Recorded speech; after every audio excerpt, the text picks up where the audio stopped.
Cedar Point review? Cedar Point review. Yeah, I went to Cedar Point. Kind of basic, but still good. You can't deny that. So we're gonna start at the front of the park.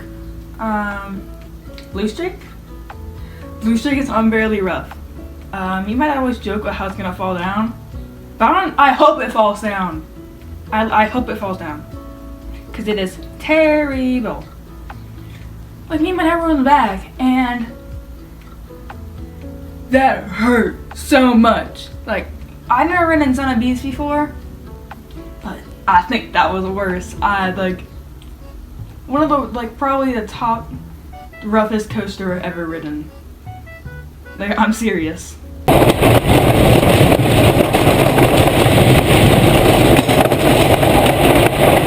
Moving over to the right, we're gonna go to the boardwalk section. Gatekeeper is really good. Gatekeeper is really good. It's just, I think I rode it like 5 times, because, you know, it's a great ride. It's just great. I mean, the drop is incredible, because you get a different feeling from each seat. Some seats will get more hang time, some seats will get a more intense drop. You know what I mean? Like the keyhole things, and you get to like be right over the entrance. It's really cool, and it looks really cool. Very photogenic. We'll all be very photogenic, but still a good ride. The boardwalk theme it's alright. To be honest, it doesn't really have a theme. Its theme is I'm on a peninsula. Woo-wee, you already knew that. But one thing really weird that happened over the weekend is it felt like everything was just shutting down. Saturday when we arrived, Magnum kept shutting down and opening, and shutting down and opening. I don't know what was wrong with it, because, you know, they don't tell you stuff. And then Wild Mouse wasn't like even open Saturday, and Sunday it was open sporadically. But whenever it did open, it had like a 50-minute line. Like, I'm not even kidding. People were standing outside, waiting it to open. And it's like, it's a spinning Zamperla. The spinning Gersflowers look so much better. Go on one of those. So I didn't get the credit, sadly. So go to somebody else if you want to learn about the Wild Mouse. And also Maverick didn't open until like 3 p.m. on Sunday. What was going on with all the reliability? I don't know how to speak. And then Raptor. Okay, back to the front. I got a little off track there, going on a little rant there. Sorry. On Raptor, I don't remember banging my head so much, just because I have a terrible memory. But I really don't remember it being so rough on my head. Maybe it's just because where my height is, and that's just like a really bad height to be in. Be in. I don't know. It just kept hitting the left side of my head, and I'm a very sensitive person, physically and emotionally.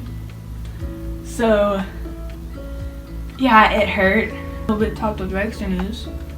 I rode the Power Tower. The upside, because drop towers suck. I hate them. So, anyway, I rode the up tower, the one that shoots you up, and I saw a little top of dragster. That's the only reason why I go on it. No, I'm kidding. It's actually it's a good ride. It's a good flat ride. The upside, not the downside. And I saw these weird concrete footers. Like, they're right where the track is gonna be to the spike. So, of course, they had to come sometime. But, especially with the track news that just came out recently, it's like, it's gonna be really close to the ground. Like, that footer is like, had to be like 2 feet. Of course, I was a little skewed because I was up like 200 feet in the air. But it seems like the footer is like really small, and that launch is gonna be really, really close to the ground. While we're on the Gemini Midway, Gemini is so underrated. Like, it's a really fun ride. Like, Element-wise, it's not that good. Even coaster-wise, it's not that good. But the experience, magnifique. Magnifique. I know how to talk. It's just like the high fives, like, oh, it's so good, and it has some great airtime, especially in the back. Well, I only rode in the back, so I shouldn't say especially in the back, but in the back, the airtime is really great.